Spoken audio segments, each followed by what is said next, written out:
Okay, सो अब हम बात करते हैं DUP ऑपरेटर के बारे में। So what is DUP operator? सबसे पहले तो हम ये देखते हैं कि DUP ऑपरेटर जो होता है वो स्पेस एलोकेट कर देता है एक एरे के लिए। जिस तरह हमने पीछे देखा था कि हम एरेज और स्ट्रिंग्स डिफाइन करते हैं, तो जो DUP ऑपरेटर होता है वो भी एरेज और स्ट्रिंग्स को डिफाइन ज़रूर कर देता है और एक स्पेस एलोकेट कर देता है। बट इसमें होता ये है कि हम मल्टीपल नंबर ऑफ बाइट्स या मल्टीपल नंबर ऑफ एलिमेंट्स को एक साथ डिक्लेयर करवा सकते हैं। अब वो किस तरह से करवा सकते हैं, उसका जो सिंटैक्स है वो ये है यहाँ पर। इसमें सबसे पहले काउंटर की वैल्यू है, फिर हम DUP ऑपरेटर लिखते हैं और फिर उसके बाद हम उसके आर्ग्यूमेंट देते हैं। ठीक है, तो counter and arguments must be constants और कांस्टेंट एक्सप्रेशंस। अच्छा, काउंटर जो DUP ऑपरेटर का ये काउंटर जो है ये कांस्टेंट वैल्यू होनी चाहिए या कांस्टेंट एक्सप्रेशन वैल्यू होनी चाहिए। कांस्टेंट एक्सप्रेशन हम ऊपर देख चुके हैं, ठीक है, और कांस्टेंट भी हम देख चुके हैं। सो अब इसमें यह है कि इसको किस तरह से डिफाइन किया जाता है, इसकी एग्जांपल क्या क्या। तो सबसे पहले हम ये देखते हैं, यहाँ पर एक DUP ऑपरेटर के थ्रू एक एरे को डिफाइन किया गया है। सबसे पहले नाम दिया गया है इस एरे का, ठीक है। इस एरे का नाम हमने वेरिएबल 1 कर दिया, var1 कर दिया, ठीक है। इसके बाद फिर इसकी डेटा टाइप डिफाइन की। इसकी डेटा टाइप डिफाइन करने के बाद फिर हमने इसकी काउंटर वैल्यू दी। काउंटर वैल्यू इसकी 20 है। अब क्योंकि इसकी काउंटर वैल्यू 20 है, तो उसके बाद हमने यहाँ पर DUP ऑपरेटर लिखा। DUP ऑपरेटर लिखने के बाद हमने इसके अंदर जो आर्ग्यूमेंट पास किया वो 0 था। तो इसका मतलब ये हुआ कि जो इसकी काउंटिंग स्टार्ट हुई है, जो काउंट करेगा वो अप टिल 20 वैल्यूज़ तक या 20 बाइट्स तक, क्योंकि यहाँ पर हमने बाइट डिफाइन की हुई है, तो इसलिए 20 बाइट्स कंसिडर करेगा। इस एरे के अंदर 20 बाइट्स कंसिडर कर रहा है और हर बाइट के अंदर जो वैल्यू आ रही है वो 0 होगी। तो इस कंप्लीट एक्सप्रेशन, इस कंप्लीट इंस्ट्रक्शन का मतलब ये हुआ कि var1 एक एरे है। इस एरे के अंदर 20 एलिमेंट्स मौजूद हैं जिनकी डेटा टाइप बाइट है और हर वैल्यू या हर एलिमेंट 0 है, ठीक है। तो टोटल 20 बाइट्स हैं और हर वैल्यू जो है, ये 20 बाइट्स हैं या 20 एलिमेंट्स हैं और हर एलिमेंट जो है वो 0 है। Okay fine. देन इसी तरह से हमने दूसरी एक एरे डिफाइन की। इस एरे में क्या है, इस एरे का हमने नाम दिया var2। इसकी डेटा टाइप भी हमने डिफाइन जो की वो बाइट टाइप डिफाइन की, यानी 8 बिट्स की मैक्सिमम वैल्यूज हो सकती हैं। एक वैल्यू मैक्सिमम 8 बिट्स की हो सकती है। इसका जो हमने काउंटर डिफाइन किया वो 20 डिफाइन किया और इसमें हमने यहाँ पर क्वेश्चन मार्क लगा दिया, ठीक है। तो क्वेश्चन मार्क जब हमने लगाया तो उसका मतलब ये था कि जब हम क्वेश्चन मार्क लगाते हैं तो उसका मतलब ये होता है कि हम किसी भी चीज़ को अनइनिशियलाइज छोड़ रहे हैं, हम उसको भी इनिशियलाइज नहीं कर रहे। यहाँ पर हमने हर वैल्यू जो दी थी वो, यानी ये 20 बाइट्स जितनी भी हैं उन तमाम की वैल्यू 0 है। लेकिन यहाँ पर हमने 20 बाइट्स तो डिफाइन कर दी, लेकिन हमने उनकी वैल्यू को इनिशियलाइज नहीं किया, उनको अनइनिशियलाइज छोड़ दिया। इसलिए यहाँ पर 20 बाइट्स मौजूद हैं और तमाम की तमाम 20 बाइट्स अनइनिशियलाइज्ड। ओके, सो ये 2 केसेस हो गए। देन थर्ड केस में हम क्या कर रहे हैं, थर्ड केस में हम ये करते हैं कि हमने दोबारा से एक एरे डिफाइन की जिसका हमने नाम दिया var3। इसकी जो डेटा टाइप थी वो भी बाइट है, इसका जो काउंटर है वो 4 है और उसके बाद फिर हमने DUP ऑपरेटर के अंदर जो आर्ग्यूमेंट पास किया वो स्टैक का आर्ग्यूमेंट हमने पास कर दिया। अब ये देखें कि हर एलिमेंट मतलब स्टैक जो है वो एक स्ट्रिंग वैल्यू है और हमने ये कहा था कि स्ट्रिंग जो होता है वो एरे ऑफ कैरेक्टर्स होती है, ठीक है ना। तो यहाँ पर हर कैरेक्टर एक बाइट है, फाइन। तो ये टोटल कितने कैरेक्टर्स हैं, 1 2 3 4 5। So these are total 5 characters. इनका काउंटर जो है 4 है, ठीक है ना। तो ये वैलिड है। वैलिड इसलिए कि हर कैरेक्टर की जो टाइप है वो बाइट है, हमने यहाँ पर बाइट डिफाइन की हुई है, फाइन। सो यहाँ पर 5 कैरेक्टर्स हैं, 5 कैरेक्टर्स को अगर आप मल्टीप्लाई करेंगे 4 से, 5 मल्टीप्लाई बाय 4 20 के बराबर होता है। तो बेसिकली जब आप इसको एवेल्यूएट करेंगे तो आपके पास 20 बाइट्स डिफाइन हो जाएंगी, ठीक है ना। और ये इसका जो स्टेटस आएगा वो कुछ इस तरीके का आएगा, या जो मेमोरी के अंदर जाकर जो स्टोर होगा वो कुछ इस तरीके से जाकर स्टोर होगा। तो ये total 5 multiply by 4 20 bytes occupy कर रही है ये array. Quite fine, okay. Then next हम ये करते हैं कि हम यहाँ पर एक एरे डिफाइन कर रहे हैं और उसके अंदर हम मल्टीपल एलिमेंट्स ले रहे हैं। मल्टीपल एलिमेंट्स लेने का जिस तरह हमने पहले भी देखा था कि एक बाइट के अंदर हम मल्टीपल नंबर टाइप्स यूज़ कर सकते हैं अनटिल एंड अनलेस कि ये जो रूल है, यानी जो डेटा टाइप डिफाइन करने वाला रूल है वो मेंटेन कर रहा, ठीक है। तो इसमें इस तरह है कि हम डिफाइन ये कर रहे हैं, वेरिएबल 4 के नाम से हमने एक एरे डिफाइन कर दी, इसकी डेटा टाइप हमने बाइट डिफाइन कर दी और उसके अंदर हमने कहा कि इसमें एलिमेंट कौन से हैं। फर्स्ट एलिमेंट जो है इसका 10 है। देन सेकंड हमने ये कहा कि हम एक DUP ऑपरेटर लगा रहे हैं और इस DUP ऑपरेटर के अंदर हम ये कर रहे हैं कि इसका काउंटर 3 डिफाइन किया और इसको वैल्यू इनिशियलाइज कर दी 0। तो यहाँ पर कितने नंबर ऑफ एलिमेंट्स हो गए, यहाँ पर 3 एलिमेंट्स आ गए, ठीक है ना, और तीनों की वैल्यू 0 हो गई। तो 3 एलिमेंट्स ये हो गए, एक एलिमेंट ये हो गया, तो टोटल 4, और लास्ट में हमने एक और एलिमेंट डिफाइन कर दिया 20। सो 1 और ये 3, ये टोटल 4, और उसके बाद ये 5th एलिमेंट आ गया। सो बेसिकली इस एरे के अंदर 5 एलिमेंट्स मौजूद हैं और ये टोटल 5 बाइट्स के ऊपर कंप्राइज कर रहे हैं। 3 बाइट्स इसकी, 1 बाइट इसकी और 1 बाइट इसकी। इसके बाद फिर जिस तरह हमने ऊपर डिफाइन किए थे टाइप, बाइट टाइप डिफाइन की थी, तो इसी तरह से हम 16 बिट इंटीजर्स भी डिफाइन कर सकते हैं। अब 16 बिट इंटीजर्स या जिसको हम टाइप वर्ड कहते हैं, तो इसमें हम स्टोरेज, जो इसकी स्टोरेज कैपेसिटी है वो डबल कैरेक्टर्स की हो सकती है, यानी आप डबल कैरेक्टर्स को स्टोर करवा सकते हैं एट द सिंगल टाइम, जबकि बाइट टाइप के अंदर हम सिंगल कैरेक्टर यानी सिंगल ASCII कैरेक्टर जो है वो स्टोर करवा रहे थे। अच्छा, सिंगल वैल्यू और multiple values same is the case कि हम इसमें सिंगल वैल्यू रख सकते हैं, मल्टीपल वैल्यू रख सकते हैं, जस्ट लाइक जब हमने बाइट टाइप डिफाइन की थी। ओके, सो सबसे पहले हम वेरिएबल डिफाइन कर रहे हैं वर्ड 1, जिसकी डेटा टाइप है वर्ड, और क्योंकि वर्ड जो है वो 16 बिट्स का होता है तो इसकी जो मैक्सिमम वैल्यू है वो 65535 तक हो सकती है, यानी 0 से लेकर 65535 तक टोटल 65536 वैल्यूज बनती हैं, ठीक है। So this is largest unsigned value, ठीक, ओके। सो उसके बाद हम बात करते हैं जो सेकंड वेरिएबल है। सेकंड वेरिएबल है वर्ड 2। वर्ड 2 जो है इसकी डेटा टाइप हमने एस वर्ड डिफाइन की, फाइन।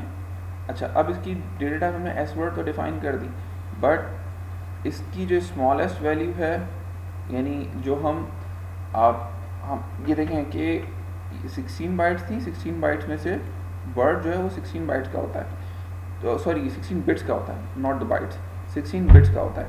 तो 16 बिट्स में से एक बिट जो है वो हमने असाइन कर दी साइन को, यानी पॉजिटिव और नेगेटिव साइन के लिए असाइन कर दी जो मोस्ट सिग्निफिकेंट बिट थी, और बाकी जो 15 बिट्स थी हम उनको कंसीडर कर रहे हैं नंबरिंग को असाइन करने के लिए। तो यहाँ पर ये देखें कि 65535 का ऑलमोस्ट हाफ है ये वैल्यू, 32768, यानी इसको अगर आप 2 से डिवाइड कर देंगे तो तकरीबन ये वैल्यू आएगी, यानी 65535 को अगर आप 65536 को अगर आप डिवाइड कर दें 2 से तो ये तकरीबन ये वैल्यू आती है। तो बेसिकली इसके पास भी 16 बिट्स मौजूद हैं, बट एक बिट क्योंकि यूज़ हो गई साइन वैल्यू के लिए, और बाकी जितनी बिट्स बची 15 बिट्स, उन 15 बिट्स में से जो हम लीस्ट नंबर काउंट करेंगे वो ये 32768 होगा। तो ये हमने चैप्टर 1 के अंदर जब हम पढ़ रहे थे तो चैप्टर 1 के अंदर भी हमने ये चीज़ देखी थी कि जो एस वर्ड की मिनिमम वैल्यू होती है जो हम उससे डिफाइन कर सकते हैं वो -32768 होती है। Okay fine. देन इसके बाद हम जाते हैं वर्ड 3 की तरफ। वर्ड 3 भी एक वेरिएबल है, इसकी डेटा टाइप भी वर्ड है और इसको हमने अनइनिशियलाइज रखा हुआ। क्वेश्चन मार्क का मतलब है कि अनइनिशियलाइज वैल्यू है और अनसाइंड वैल्यू है, ये भी याद रखिएगा क्योंकि यहाँ पर एस वर्ड नहीं है बल्कि वर्ड मौजूद है। देन हम फिर बात करते हैं वर्ड 4 की। वर्ड 4 की डेटा टाइप वर्ड है और इसमें हम at the same time 2 characters store कर सकते हैं। ठीक है जी। अच्छा, लेकिन अब ये ध्यान में रखिएगा कि अगर हम इसको टाइप एरे डिफाइन करें तो इसका मतलब ये होगा, मतलब ये कि हम वर्ड की एरे अगर बनाने की कोशिश करेंगे तो उसमें ये दोनों कैरेक्टर्स मिलकर सिंगल एलिमेंट कंसीडर होगा। जबकि जब अगर हम यहाँ पर बाइट रखते, इसकी डेटा टाइप अगर बाइट होती तो फिर ये 2 एलिमेंट्स कंसीडर होते हैं, यानी ए अलग कंसीडर होता है और बी अलग कंसीडर होता है। लेकिन अभी इस केस के अंदर क्या हो रहा है, इस केस में हो ये रहा है कि जो वर्ड है वो उसकी वजह से ए बी कंबाइंड एक एलिमेंट कंसिडर हो गया। ओके, देन फिर इसी तरह से जो है ये एरे आ गई। इस एरे में क्या है, इस एरे की जो डेटा टाइप है वो वर्ड है और इसमें टोटल 5 एलिमेंट्स मौजूद हैं। ठीक है जी। देन फिर हम DUP ऑपरेटर के थ्रू एक एरे बनाने की कोशिश कर रहे हैं। DUP ऑपरेटर के थ्रू हम जिस तरह पढ़ चुके हैं कि सबसे पहले तो ये कि हम काउंटर डिफाइन करेंगे। काउंटर हमने डिफाइन किया, काउंटर की वैल्यू 5 है और इसकी क्योंकि डेटा टाइप वर्ड है तो इसको हम अनइनिशियलाइज छोड़ रहे हैं। अच्छा, अब इसमें कितने नंबर ऑफ एलिमेंट्स होंगे, पहले तो ये चीज़ हमने डिफाइन करनी है, बतानी है। कितने नंबर ऑफ इसमें एलिमेंट्स होंगे, इसमें 5 नंबर ऑफ एलिमेंट्स होंगे और इसमें नंबर ऑफ बाइट्स कितनी होंगी। अब सवाल क्वेश्चन ये है, तो इसमें नंबर ऑफ बाइट्स जो होंगी वो इसका डबल कर लें, यानी अगर इसमें 5 एलिमेंट्स हैं तो इसमें 10 बाइट्स मौजूद होंगी। अच्छा, अब ये हम क्यों कंसीडर कर रहे हैं, वो इसलिए कंसीडर कर रहे हैं जब मेमोरी लोकेशन के ऊपर जाकर ये एरे सेव होगी, यानी मेमोरी एरिया के अंदर रैम में जाकर जब ये वैल्यूज़ जाकर स्टोर हो रही हैं या जब प्रोग्राम कॉल हो रहा है, जब ये एरे रन हो रही है, एरे की वैल्यूज़ असाइन हो रही हैं, तो हम क्योंकि एरे के अंदर जब मेमोरी लोकेशंस की बात करते हैं तो हम बाइट की बात करते हैं, सिंगल बाइट की बात करते हैं। तो जब ये मेमोरी लोकेशंस पर जाकर स्टोर होंगी ये वैल्यूज़ तो ये तकरीबन 10 बाइट्स ऑक्यूपाई करेंगी। ठीक है। अच्छा, और क्योंकि ये DUP ऑपरेटर हमने यूज़ कर लिया, इसको अनइनिशियलाइज छोड़ा हुआ है, ऑल्दो कि हमने इसको अनइनिशियलाइज रखा हुआ है उसके बावजूद ये मेमोरी के अंदर मेमोरी लोकेशंस प्री ऑक्यूपाई कर लेंगी। यानी अभी हमने इनको वैल्यू को असाइन नहीं किए, उसके बावजूद ये मेमोरी के अंदर 10 बाइट्स ले लेगा, ऑक्यूपाई कर लेगी ये एरे। ओके, उसके बाद फिर हमने जिस तरह हमने वर्ड की बात की थी और एस वर्ड की बात की है, same is the case with the D word और S D word.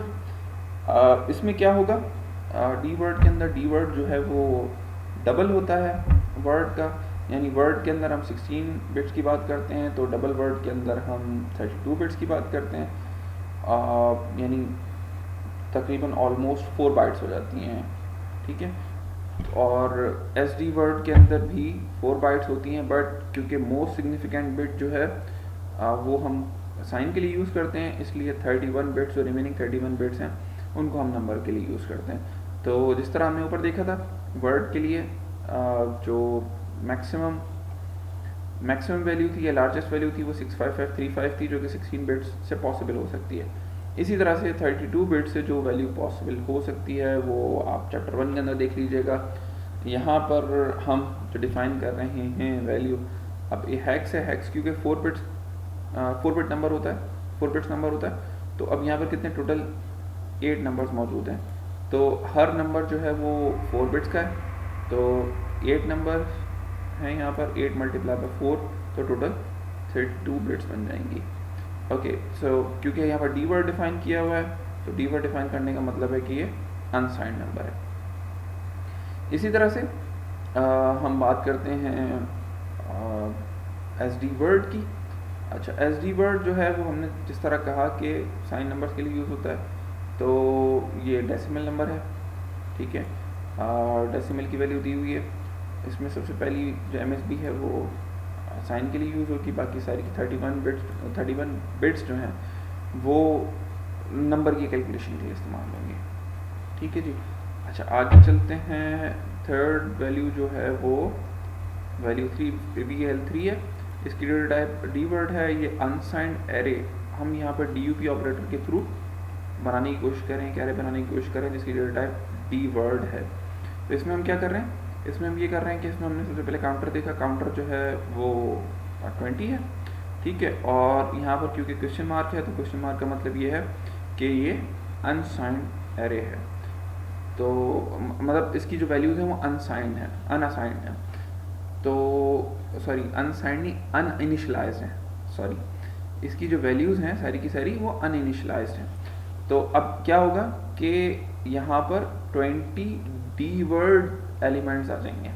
20 D word elements का मतलब ये है कि ऑलमोस्ट 20 मल्टीप्लाई बाय 4, तो 20 multiply by 4 is equal to 80 के बराबर होता है। तो 80 बाइट्स जो हैं वो इस एरे के अंदर मौजूद होंगी, यानी ये एरे जो है वो 80 बाइट्स को ऑक्यूपाई कर रहा होगा। लेकिन ऑल्दो कि ये मेमोरी लोकेशन ज़रूर ऑक्यूपाई हो रही हैं, लेकिन इन तमाम की वैल्यूज़ जो हैं वो अभी अनइनिशियलाइज्ड हैं, ठीक है। मेमोरी के अंदर 80 बाइट्स मौजूद हैं जो कि तमाम की तमाम अनइनिशियलाइज्ड हैं। इसके बाद फिर एस डी वर्ड है। एस डी वर्ड के अंदर अब यह है कि आप इस तरह से भी एरे डिफाइन कर सकते हैं, यानी इसमें total number of elements 1 2 3 4 5 number of elements हैं, और 5 number of elements, her element जो है वो ऑलमोस्ट 31 बिट्स का है। और क्योंकि 31 बिट्स का इसलिए कि जो एम एस बी है इसकी वो साइन को रिप्रेजेंट कर रही है, ठीक है। ओके, यहाँ पर हमने डी वर्ड की बात की। इसी तरह से फिर क्यू वर्ड आ जाता है। क्यू वर्ड जो है वो डी वर्ड का भी डबल होता है, यानी डी वर्ड के अंदर अगर 32 बिट्स होती हैं तो क्यू वर्ड के अंदर 64 बिट्स होती हैं। तो 64 बिट्स के लिए आप जिस तरह मिसाल के तौर पर यहाँ पर आपने 2 दफ़ा रिपीट कर दिया नंबर को 1 से लेकर 8 तक, यहाँ एक वन टाइम रिपीटेशन, मतलब 1 टाइम लिखा इसको और फिर इसकी 1 टाइम रिपीटेशन यहाँ पर कर दी। तो फर्स्ट टाइम यहाँ लिखा और इसकी रिपीटेशन यहाँ पर हो गई। तो ये टोटल अगर हेक्सा के अंदर नंबर दिया हुआ है तो हेक्सा के अंदर नंबर का मतलब ये है कि टोटल 16 नंबर्स हैं। 16 मल्टीप्लाई बाय 4 बराबर होता है ऑलमोस्ट 64 के। तो ये क्वाड वर्ड है और इसके अंदर इजीली एक्यूमुलेट हो जाएगा। अच्छा, इसके बाद फिर टी बाइट हमने ऊपर देखा था 10 बाइट्स, यानी पिछले लेक्चर के अंदर हमने इसकी जो वैल्यू देखी थी वो 10 बाइट जो बराबर होता है, मतलब जो डेटा टाइप है टी बाइट ये 10 बाइट्स लेती है। तो अगर आप इसको काउंट करें तो ऑलमोस्ट मेरे ख्याल है 20 नंबर्स हैं अगर आप इसको काउंट करेंगे तो ठीक है, 20 नंबर्स जो हैं ये हेक्सा के अंदर है, ठीक। तो 20 नंबर हेक्सा के अंदर है, और क्योंकि हर हेक्सा की वैल्यू 4 बिट्स के ऊपर कंप्राइज करती है, तो 4 बिट्स मल्टीप्लाई बाय 20 कितना आ जाएगा, 4 बिट्स मल्टीप्लाई बाय 20 बराबर हो जाएगा 80 के, ठीक है। तो 80 बिट्स होंगी और टोटल जो है वो बराबर होंगी 10 बाइट्स के, ठीक है। अगर 80 को आप डिवाइड करें 10 से तो आप 80 को अगर आप डिवाइड करें 8 से तो तकरीबन 10 बाइट्स बन जाती हैं। इसके बाद फिर आर वैल्यू हमने ऊपर ये देखा था, पिछले लेक्चर के अंदर हमने ये देखा था कि जब हमने रियल नंबर लिखने होते हैं तो रियल नंबर के लिए हम रियल 4 लिखते हैं। उसको डिफाइन करने का तरीक़ाकार कोई ज़्यादा कोई कॉम्प्लिकेटेड नहीं है, -2.1 लिखते हैं। तो दिस इज़ अंडरस्टूड कि अगर माइनस की सिग्नेचर होगी या माइनस का साइन होगा तो यहाँ पर ये इसके अगर तो ये वैल्यू -2.1 एक्यूमुलेट हो सकती होगी इन 4 बाइट्स के अंदर। ये 4 का मतलब 4 बाइट्स हैं, ठीक है ना। तो अगर 4 बाइट्स के अंदर एकोमोडेट हो सकती होगी देन इट्स क्वाइट गुड। ये तमाम की तमाम वैल्यू -2.1 जो है वो 4 बाइट्स के अंदर एकोमोडेट हो जाएगी। इसी तरह से ये जो वैल्यू लिखी हुई है रियल 8 यानी rval2 जो है एक वेरिएबल है जिसकी डेटा टाइप है रियल 8, और इसको हम जो वैल्यू असाइन कर रहे हैं वो 3.2 एक्सपोनेंशियल -260 असाइन कर रहे हैं। ठीक है, ये ई जो है वो एक्सपोनेंशियल को रिप्रेजेंट कर रहा है। तो इसको जो एक्सपोनेंट की जो वैल्यू दे सकते हैं हम -260 दे रहे हैं, यानी इतनी माइन्यूट वैल्यू जो है वो हम अगर कंसिडर करें रियल 8 नंबर तो हम इतनी माइन्यूट वैल्यू भी दे सकते हैं। और इसी तरह से अगर हम rval3 करें और फिर उसके बाद रियल 10 इसकी डेटा टाइप डिफाइन करें, यानी रियल 10 का मतलब ये 10 बाइट्स हैं, ठीक है ना, तो ये जो वैल्यू होगी ये 10 बाइट्स के ऊपर जाएगी। तो हम इतनी बड़ी वैल्यू यानी जिसकी एक्सपोनेंशियल वैल्यू 4096 है, 4.6 एक्सपोनेंशियल वैल्यू प्लस 4096, इतनी बड़ी वैल्यू असाइन कर सकते हैं इस वेरिएबल को। ठीक है जी, ओके। सो उसके बाद फिर शॉर्ट एरे रियल 4 20 DUP 0.0, इसका मतलब ये हुआ कि हम यहाँ पर एक DUP ऑपरेटर के थ्रू एक एरे बनाना चाह रहे हैं जिसकी डेटा टाइप रियल 4 है, यानी हर एलिमेंट, इसका सबसे पहले तो हम ये देखेंगे कि DUP ऑपरेटर का काउंटर कितना है। DUP ऑपरेटर का काउंटर 20 का है, तो 20, उसके बाद फिर जो वैल्यू आ रही है उस ये मतलब ये जो पैरामीटर पास हो रहा है ये रियल नंबर है, ठीक है ना, और ये डेटा टाइप भी रियल है। तो ये 4 बाइट्स थी, 4 बाइट्स एक वैल्यू को असाइन हो रही है, सही है ना, यहाँ पर जो एक वैल्यू जा रही है उसको 4 बाइट्स असाइन हो रही है। इसी तरह से क्योंकि काउंटर 20 का है तो 20 एलिमेंट्स हैं, DUP ऑपरेटर यहाँ पर 20 एलिमेंट्स को जनरेट कर रहा है और हर एलिमेंट 4 बाइट्स ले रहा है। तो इसका मतलब है कितने नंबर ऑफ बाइट्स हो गई टोटल, तो 20 multiply by 4 is equal to 80। So इस एरे के अंदर टोटल 80 बाइट्स हैं। ओके, अच्छा, इसके बाद फिर एक कॉन्सेप्ट ये आता है कि little endian order. Little endian order क्या होता है? लिटिल एंडियन ऑर्डर का मतलब ये है कि जब हम लिखने के लिए जाते हैं कोई वैल्यू डिफाइन करते हैं किसी वेरिएबल की, तो हम ये देखते हैं कि जब मेमोरी के अंदर जाकर सेव होगी वो वैल्यू तो वो किस ऑर्डर के अंदर होगी। अच्छा, अब मेमोरी लोकेशन नॉर्मली इस तरह से होती हैं, यानी ये फर्स्ट मेमोरी लोकेशन है, आप इसको कंसिडर कर लें, कोई रैम का एरिया कंसिडर कर लें। तो जब रैम के ऊपर जाकर ये वेरिएबल की वैल्यू प्लेस होगी तो क्या होगा, सबसे पहली वैल्यू जो है वो 0000 है, 0000, ठीक है। उसके बाद सेकंड वैल्यू यानी सेकंड मेमोरी लोकेशन जो आएगी वो इसके एक ऑफसेट के साथ आएगी। अच्छा, अब ये देखें, ये ऑफसेट कहलाता है, यानी अगर मैं ये कहूँ कि फर्स्ट मेमोरी लोकेशन ये थी तो इससे एक अगला यानी इसका अगला जो है वो इसके 1 ऑफसेट के ऊपर मौजूद है, इससे अगली मेमोरी लोकेशन इससे एक ऑफसेट के ऊपर मौजूद है, ठीक है। तो इस मेमोरी लोकेशन के ऊपर यानी 0000 के ऊपर एक बाइट सेव हो सकती है और इससे अगली लोकेशन या इसका अगला ऑफसेट, फर्स्ट ऑफसेट इसको कहते हैं, ठीक है ना, इसके फर्स्ट ऑफसेट के ऊपर भी एक बाइट स्टोर हो सकती है, ठीक है।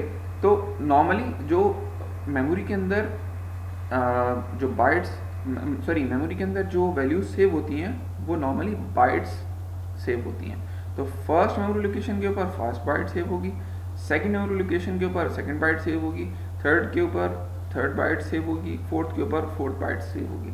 अच्छा, अब देखें, ये फर्स्ट मेमोरी लोकेशन थी, ये इसका फर्स्ट ऑफसेट है, ठीक है, और इसी तरह से ये इसका थर्ड ऑफसेट है। अगर मैं ये कंसिडर करूं कि इसका डिस्टेंस, ये फर्स्ट मेमोरी लोकेशन थी और इसका डिस्टेंस इस वाली मेमोरी लोकेशन से कितना है, तो हम ये कहते हैं कि ये थर्ड ऑफसेट है, यानी ये फर्स्ट लोकेशन तो यही हो गई, मतलब जिस लोकेशन के ऊपर हम खड़े हुए हैं, और इस लोकेशन से थर्ड ऑफसेट के ऊपर 12 की वैल्यू मौजूद है, ठीक है ना। तो अब लिटिल एंडियन और बिग एंडियन का कॉन्सेप्ट ये था कि अगर फर्स्ट कर लें ये वैल्यू मौजूद है, वेल 1 और डी वर्ड 1 2 3 4 5 6 7 8। डी वर्ड के अंदर 2 वर्ड होते हैं और ये 32 बिट्स की वैल्यू होती है, ठीक है ना। तो यहाँ पर हम ये देख रहे हैं क्योंकि हेक्साडेसिमल नंबर है तो इसलिए हर 2 नंबर जो हैं वो एक बाइट के ऊपर कंप्राइज करेगा।